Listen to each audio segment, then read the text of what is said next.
That's what I'm talking about? Cat football? We should be doing an interview with the War Minister or a report from Grantham Downs. Even the weather would be more fucking relevant than this. Jeremy, please, just breathe. It's just something light to keep people's minds off things. Exactly, which is wrong. People's minds should be very much on things. Christ, it's so fucking hot. Please take your seats as quickly as you can. I can't do this anymore, Jenny. I've had enough. That's it. This is just... 10 seconds! Get over yourself, Jeremy. Why don't you stop feeling sorry for yourself for 5, 4, 3... Welcome back to the National Nightly News with me, your host, Jeremy Donaldson.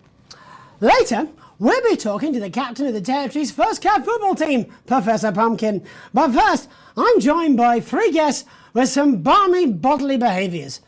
Joining me is a woman who's been hiccuping for over 9 months. Isn't that right, Miss Piercy? Yes, that's right. Yes. Tell us, what brought all this on? Well, it's all a bit of a blur, Jeremy, to be totally frank with you.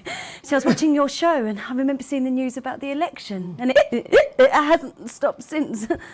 Fascinating stuff. Also here is Frankie Steampipe. Perhaps you could explain to us exactly what your physiological fourboil is. I'm here to say it's high time people like me were respected. We're constantly overlooked in the workplace, we're whispered about on buses, and we're asked politely to leave children's birthday parties. And it's disgusting.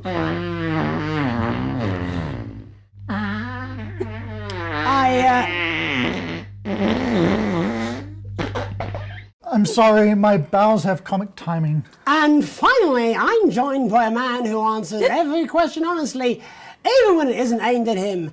How do you cope with that, Mr. Truman? With a combination of booze, self-hatred, and hardcore pornography. Is that right? Not according to my therapist. Well, in that case, let's speak to Rose. Tell me, how does the hiccuping impact you? I get shushed a lot, which is hard. At work, they've asked me to stop answering the phones. It's really affected my confidence. Well, I find it really fucking irritating. Do people tend to believe your story? Fuck no. Actually, I've been surprised at how much support I've received. And Frankie, why have you come here today? Because my wife left me and I was hoping that the fame would win her back. We've started a group for people with ailments deemed broadly comical by society. It's called Take Us Seriously. That's right. And we bloody well mean it. And who's joined so far? A bunch of fucking losers. It's just us so far. And how much success have you had? Well, we've seen some real positive changes. I don't want to toot my own horn, but it's been a runaway success. Shit all. Not a single person come to our fun run and all of our leaflets fell in the canal. Well, Miss Piercy, some people are saying your condition was actually caused by the shocking events of that night. What do you think? Come now, Mr. Donaldson, that's absolute rubbish. What'd it be like to have a pair of tits? Could you? I'm sorry, it's very hot.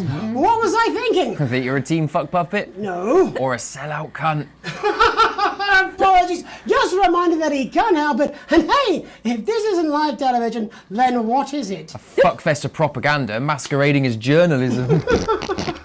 Right, Frankie, Rose, tell us, how can the viewers get involved with your cause? Yes, we're holding a sponsored run in Capital Park next weekend. It's called the No Smiles 13 Miles. No, it's called the No Laugh Half. What did I say before the show? That it was the team pulling Jeremy Donaldson's strings. No, I didn't say, Well, didn't say we may that. have to end that there, unfortunately. What a harmless bit of fun.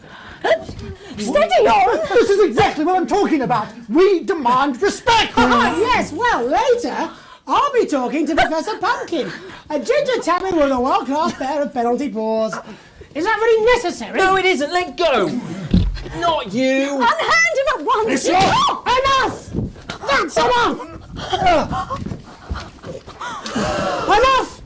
What are you doing? Try not to piss myself. Alex, cut... Don't you dare! Don't you fucking dare cut to the ads before I tell you to. Now, you in the broadcast centre, Bozeman's little scapegoat, you listen to me.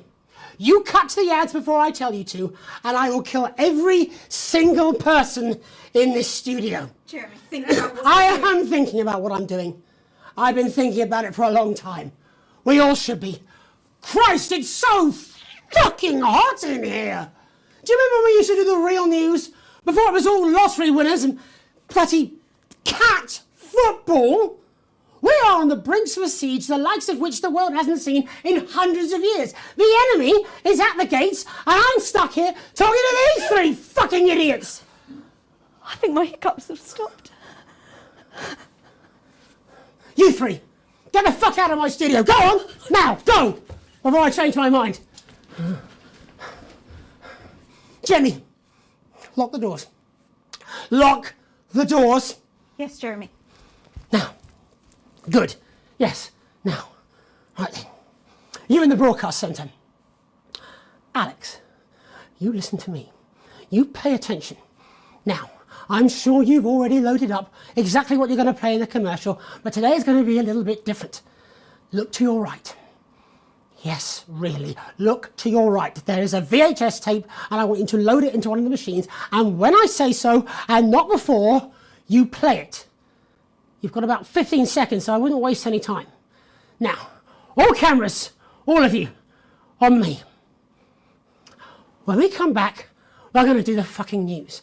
And because every single thing that comes out of this studio is either one-sided or banal, we're going to show the other side for a bit. For a bit of fucking balance, like the good old days. Alex, play the fucking tape. Now, I don't want to hurt any of you. But if I see anything I don't like, I will not hesitate to start by killing this man. Now, reset the system for the third segment. I imagine the ratings are going to be through the roof.